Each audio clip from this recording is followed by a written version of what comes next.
So, hello everyone and welcome at today's info session about the next call for proposal of the project Food Wave. We are sharing with you now a very quick introduction to the project.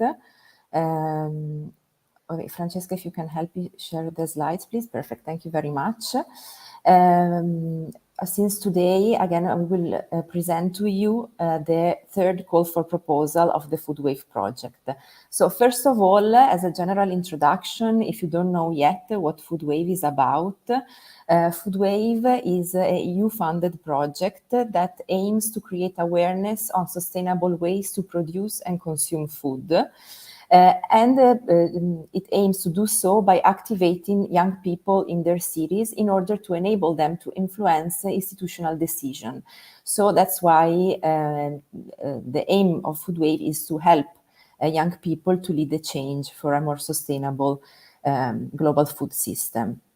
What we want with this project is that young people in at least 16 EU member states and one non-European country, we want for them to be committed to change their food consumption behavior and to actively promote the shift towards a more inclusive and ecological food system. The project, and we will see it also in the call for proposal, addresses this food climate nexus. As a general overview of the project, so the duration, it lasted from January 2020 to January 2024. It's co-funded by the European Union and specifically by the DARE project. It responds also to 3 sustainable development goals, the 4th, the 12th, and the 13th, related to both, climate action and education. Our project leader is the Municipality of Milan, and the core team is composed by Manitese, ActionAid Italy, and ACRA. As you can see, the consortium is very big. We have 27 partners, both of cities and municipal agencies and civil society organizations. How the project is implemented. So the activities and the outcomes of the project are implemented under 3 main pillars that correspond again to the core, let's say, objectives and values of the project itself. So first pillar, awareness, coordinated by Manitese. Second pillar, involvement and engagement, coordinated by ACRA. Under which also our sub-granting schemes falls. And third pillar, outreach and communication, coordinated by ActionAid Italy. And now, before going really into the details of the third call for proposal, I will pass the mic to Veronica Vismara of ACRA Foundation. Thank you very much.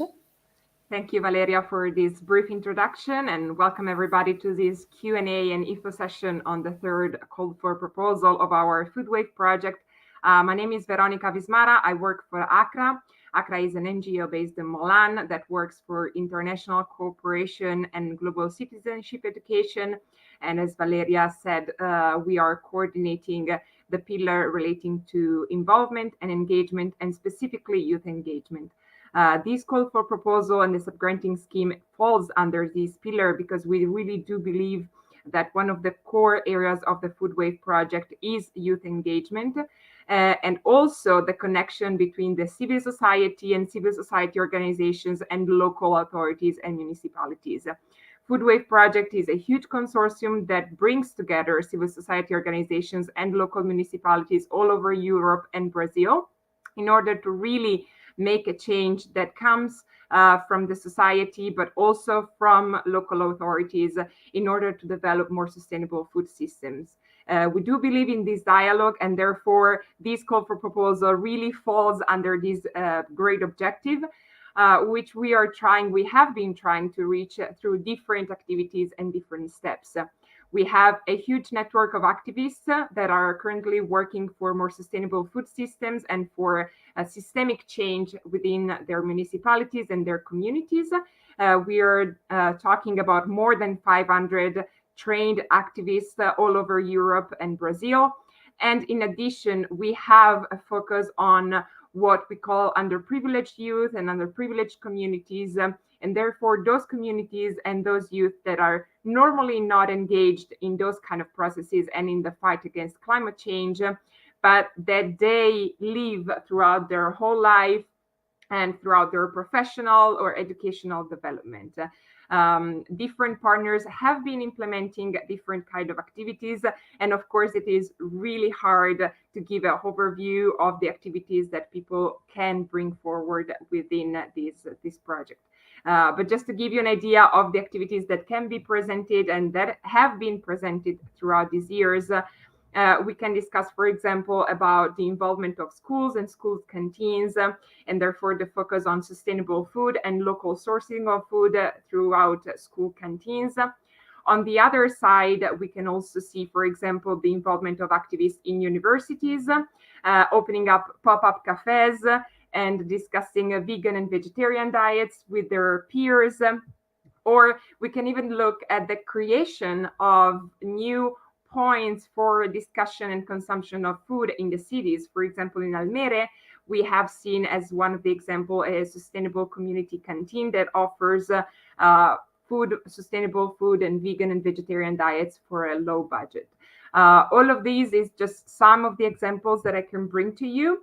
Of course, this really fits within the local context. So we really encourage people to understand and to map out the local context and their stakeholders in order to present some activities that can really bring forward all of the different aspects and all of the different points of view on production and consumption of sustainable food and the development of sustainable food systems. For who wants to have an overview on the available resources that within FoodWave have been already prepared, you can take a look at the FoodWave library on our official website, and there you will be able to find several resources that can help you develop activities, both in non-formal and formal contexts, therefore within schools or within youth aggregation centers or school summer camps or in general, those points of aggregation with youth and civil society. But at the same time, you can also find training materials. For example, you will be able to see the mini toolkits for activists that focus on audio, video, and photography in order to create street actions and public awareness events that can use these multimedia, tools. One of the tools that we have been using a lot that falls within this context is the web radio. Discovering podcasts and creating podcasts with underprivileged youth and activists has been really inspiring because they really take the mic and therefore they can tell their own story. You can find out more about how to create podcasts and how to create this kind of web radio interactions and posts on the mini toolkits. I know that it is not a lot. I know that the project is very big, but once again, on the website, you can find the different activities and news that we have been doing. But the main takeaway that we want to bring out with this call for proposal and in general within the work of ACRA and the other organizations within the project, together with the support of the Municipality of Milan, is really the importance and the focus on youth engagement. This call for proposal is directed at civil society organizations and local municipalities in order to create a dialogue and to really bring out systemic change to reach food sustainable systems. And therefore, this dialogue and this interaction within different point of view is what describes the project at best. And it's our main objective in general and within this call specifically.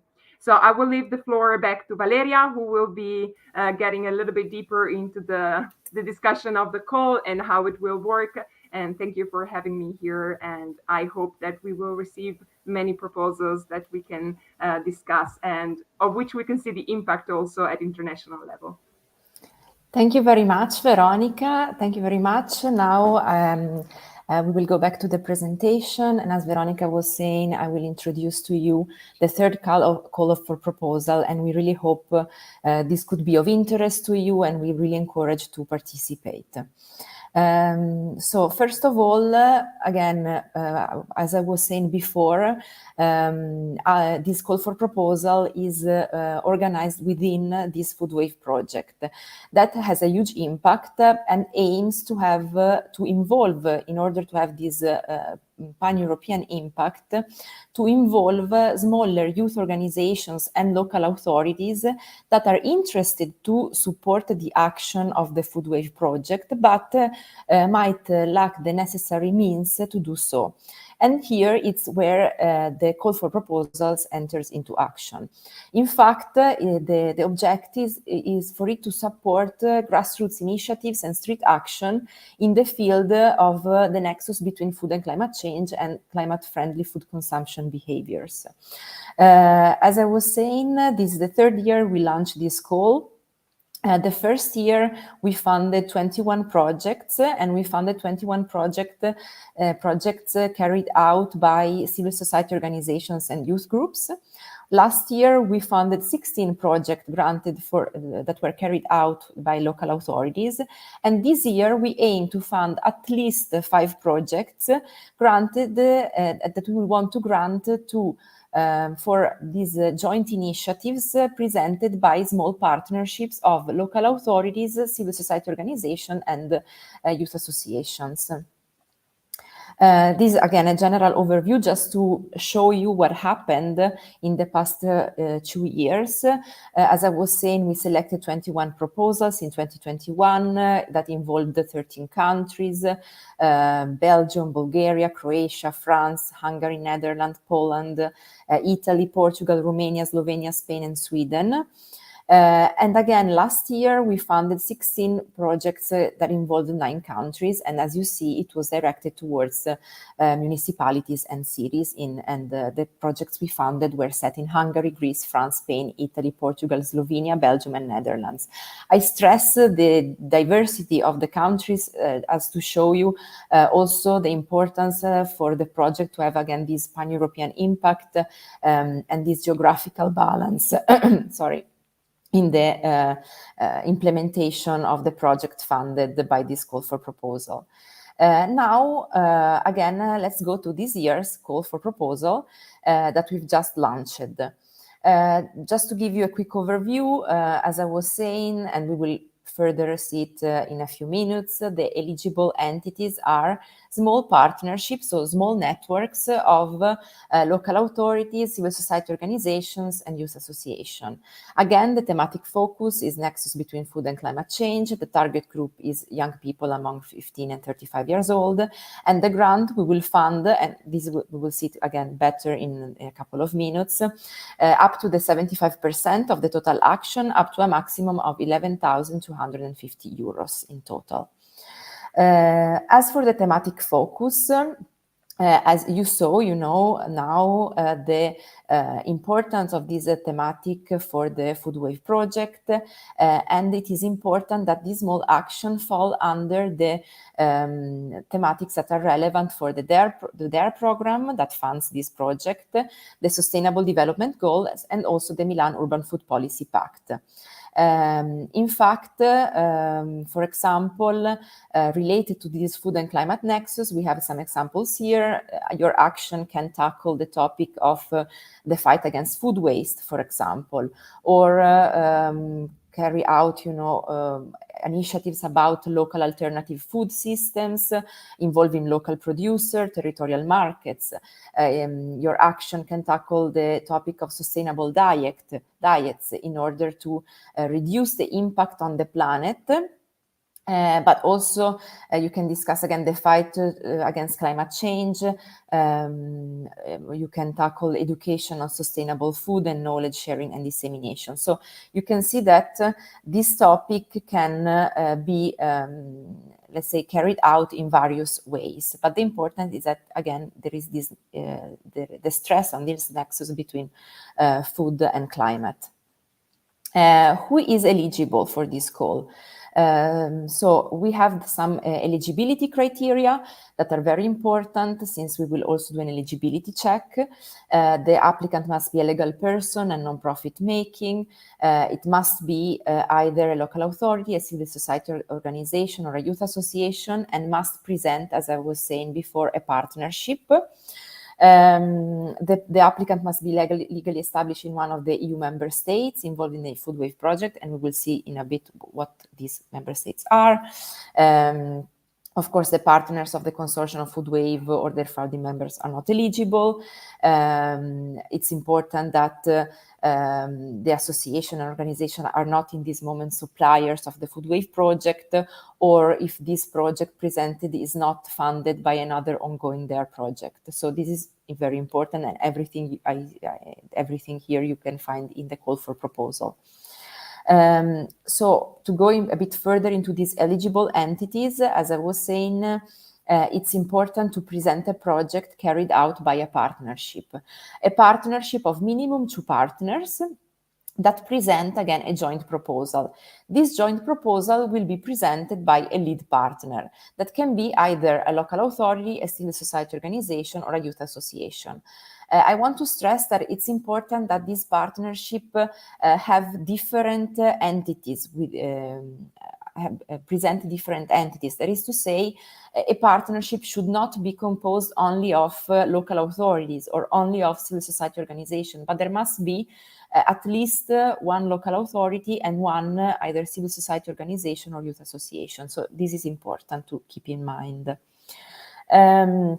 Here you can see again the example of the application that you will send, and you can see that again, as I was saying, the lead partner will be the one, the chosen lead partner will be the one that present the proposal. In fact, here we have you will be asked to write the name of the partnership. You will be asked to attach this memorandum of understanding. We provided a memorandum template, and this memorandum of understanding will show us that there is again an agreement among these entities that are part of the partnership. Just another addition that if the lead partner is not a local authorities, we will also ask for further documents, so not only the budget and the declaration of honor, but also the proof of registration and the last annual budget. So just to give you an idea. What are these eligible activities? So as I was saying before, the activities must take place in one of the territories of the Food Wave project. So Belgium, Bulgaria, Croatia, Greece, Hungary, Italy, France, Netherlands, Poland, Portugal, Romania, Slovenia, Spain, Sweden, and UK. And these activities can be various. It can be communication activities, so elaboration of content, videos, animation, infographics, and so forth. Promotion and dissemination activities, so for example, developing these campaigns or develop activities aiming at informing and promoting digital and social activism. You saw that, this project works a lot with activists, so this is also something that you should keep in mind in this sense. Awareness raising activities, so let's say informal education settings with the street actions, flash mobs, community gardens, but also training activities, so working camp, voluntary activities, training courses, workshop, public events, thematic visits, and so forth. For example, last year and the year before, there was a lot of work with schools, for example, local schools. And the interesting thing about these actions was that, again, these students were involved, but carrying out this non-formal education methodology. So it was, again, school students, but with a non-formal education methodology. So this is an idea also for your project, if this could be interesting. Also, another eligible activity, other eligible activities are initiatives against food waste. For example, again, educational activities aimed at combating food waste. For example, again, another example of actions that have been carried out where trainings or workshop on how to consume food waste, so how to not waste it. And also very important, another eligible activities can be art projects and initiatives. So, for example, again, local exhibitions, art contests, artistic installation, theater performances, street art initiatives. The important thing is that these are, of course, connected to the thematic focus of the action and to the target group. There are also some ineligible actions. Everything, again, is written in the call for proposal that I invite you to read thoroughly. But of course, there are some actions that are not eligible for funding. So, for example, action concerned only with individual sponsorships, or action that discriminate individuals or group of people, or, for example, action which consists exclusively in capital expenditure. So you can not just buy, for example, vehicles with your with the project proposal, because again, this would be ineligible actions. The target is very relevant because it refers also to the main target of the Food Wave project. And the target of your actions must be young people between 15 and 35 years old. It's very important that in your project proposal, you clearly identify who these young people are. So you identify both direct beneficiaries, so the people directly involved in your action, but also indirect beneficiary. That is to say, all the people that can be possibly influenced and touched by the actions you carried out in your territory. The results of your action must meet their needs. And very important, the actions you propose can actively mobilize and engage youth in local communities. So the target is very important. I will give you again some examples of past year activities. Target groups could be, for example, again, students, older students of the local school, university students, but also, for example, young parents under 35. So it can be various, but the important thing again is that it's this age group is respected. How much is the grant? So what is the contribution that your project can aspire to? So first of all, it's important to stress that this sub-granting scheme will cover 75% of the total eligible cost of the total budget of the activities. So that is to say that it will fund again 75%, and so will require a 25% of co-funding. The maximum of financing that an action can get is 11,250 euros. So this means that the total budget of the action presented by any submitted proposal, so including funding and co-funding, must be of maximum 15,000 euros and minimum 9,600 euros. Either way, so for in this range, the budget you present for the how it doesn't matter how big the budget you present within this range. The important thing is that this percentage of co-funding and funding, so 25% of co-funding and 75% of funding, remain the same. And these always remain the same, independently of the budget you propose. Just another note on co-funding, just to make it clear, to explain exactly what it is. It's the difference between the total cost of the action and the amount requested. And it must be financed by the beneficiary's own resources that are not from EU origin. So this is very important, that the partnership can co-fund the activities with their own resources if these are not coming from another EU fund. Then both the co-funding, so the whole budget, both the co-funding and the funding, so all the expenses, both for funding and co-funding, must be reported within the implementation period and together with all the justificatory documents. So you will have to report both the expenses for the funding, but also for the co-fund, for this 25% of co-funding that your partnership provides. What will be these evaluation criteria? So your action will be evaluated by an international selection committee, which will follow these evaluation criteria. So first of all, coherence with the thematic focus of the action, relevance for the action target group, effectiveness, credibility, and potential impact of the action, communication, visibility, and creation of synergies. I will show you in 1 second what I mean by that. And of course, also creativity and innovation of the action.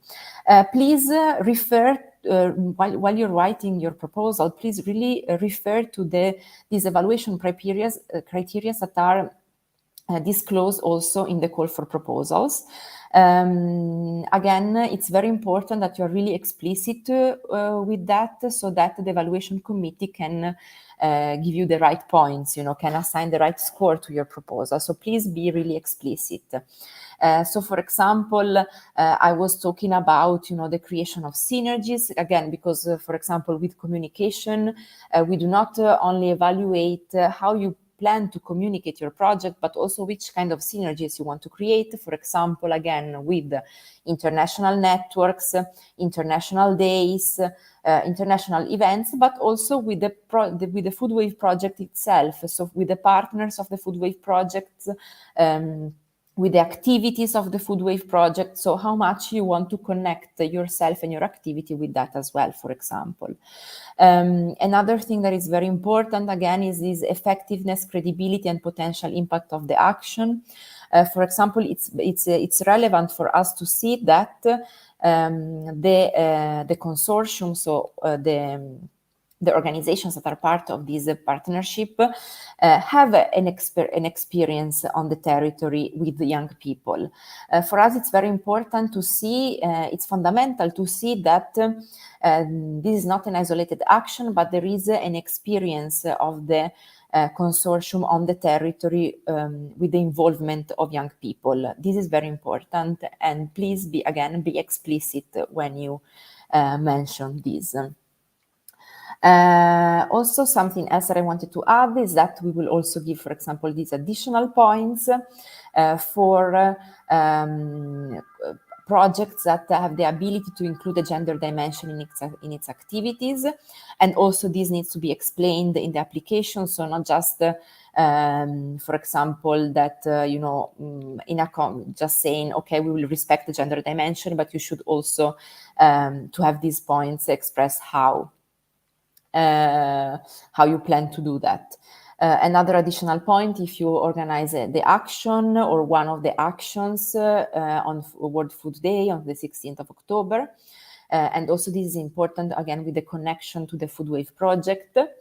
And we will give also 2 points if the board of the association or CSO, which is part of the consortium, is partly composed by young members. And of course, we will ask you to prove this. But yeah, in case your association or CSO is composed by young members between 18 and 35, you will have 2 additional points, again, for the importance of this target group for the project. As I was saying before, the project will be evaluated by an evaluation committee. So first, just again to give you an idea, first we will do an eligibility check, and then this international selection committee will evaluate your project based on this evaluation grid that is also present in the call for proposal. That's why I always stress the fact to be really in tune with our call and explicit when you present your project. Also, something else that I want to stress and that I mentioned before as well is that a geographical balance is really important for our project. And in fact, the proposals will be evaluated taking into account this geographical balance. What does it mean? It means that first, the beneficiary will be evaluated within the scope of their own country. And secondly, the ones with a higher score will access the global ranking, again, to try to have this important and relevant geographical balance to have, again, a pan-European impact. What is now the next phase? So, as you know, the call is open from the 15th of May until the 16th of June. Today, we have this online Q&A event to present the call that will be recorded and shared with you, so don't worry if you missed it. Then from the 16th of June to the 29th of June, again, there will be the work of the International Selection Committee. And after this selection, of course, we will let you know the results, and the implementation period falls within the 1st of July and the 30th of October. Of course, this does not mean that your action must be your action must be as long as the project implementation period. You can also do one initiative, but the important thing is that your initiative falls within this implementation period. After the implementation period, we will ask you, and this is very important, we will support you in this, don't worry, to report the activities by the 5th of November 2023. So this is actually, we need to check on that, but this is very relevant. But again, we will support you in this. We will do workshops and training activities to support you in the reporting. Now it's time for the Q&A. So I invite you to write it in the comments, and in the meanwhile, I will already answer to some questions that arrived via email. In fact, also please don't hesitate to contact us at catchthewave@aldaeurope.eu for any kind of question. We will also prepare a frequently asked question info sheet so that everyone is always aware of the questions asked and the answer. So just to have a general idea, these are the questions that have arrived so far. So first of all, but I already answered to this, can the consortium be composed only by, for example, municipalities or only by civil society organizations? The answer is that it should be composed by various different partners. So again, at least one municipalities and at least one civil society organization or association. Related to this, another question was, for example, can an already established network apply? The answer is yes, absolutely. So if, for example, if there is already on the territory an established network of municipalities and local association, of course they can apply. You are welcome to apply. We will just ask you to please indicate in the project proposal which one of the municipalities or association or civil society organization that are part of your network will be the ones that in fact implement the action on the territory. Another question, for example, was related to the language. So if the consortium can be composed, if this application can be submitted only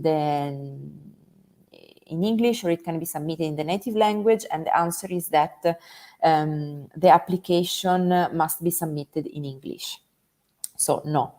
But, and this connects to the other question, if the activities, we were asked if the activities can be executed in the native language, or like if communication materials can be done in English or in the native language. So the answer is, of course, that the actions on your territory can absolutely be executed in your native language. The communication you produce can be done in your native language. Of course, the thing that we will ask is at the end in the narrative report, again, to explain, of course, the action in your territory, and to give us some translation of these documents, if there are, again, these documents of communication, and we will ask you again to explicit it and explain it in the narrative reporting. The same goes for contracts and invoices, for example. You are absolutely free, of course, to sign contracts and do contracts and invoices in your own native language. We will just ask you to have some translations on that as well. Of course, we will not ask you to have the translation of the whole document, but we will just provide 2 templates in which we will ask you the translation of basic concepts. So, for example, the 2 parties of the contract and the object and the date, for example. So quite simple, but of course, you can carry out these types of things in your native language. Another question was if in-kind contribution are eligible for co-funding. The answer is no. In-kind contribution are not eligible for co-funding. So these are just the first questions that arrived. I will check now the comments to see if there are others. I see Andrea say thanks. You're welcome. I really hope this can be a nice opportunity to implement impactful and interesting activities in your territories. And really our goal is to connect you as much as possible among it, with the subgrantees. So to create connection between the organization that actually win this funding, but also to connect you with our project, with our project partners, since again, the territory you will implement the action into is also the, let's say, the member states of the Food Wave project. So there are a lot of opportunities for connection, and we really wish for you to be connected. I don't know if there are other questions. I don't think so. Perfect. Thank you very much. If you have any questions after watching this, please write to catchthewave@aldaeurope.com. Maybe if Francesca, you can show the last slide 1 second as well, again, to show you. So this is the email address. Do not hesitate to contact us here, and we will answer all your questions and support you in the application process. So thank you very much. I think everything was said, and you will see you will be able to see the recording of this. So thank you very much.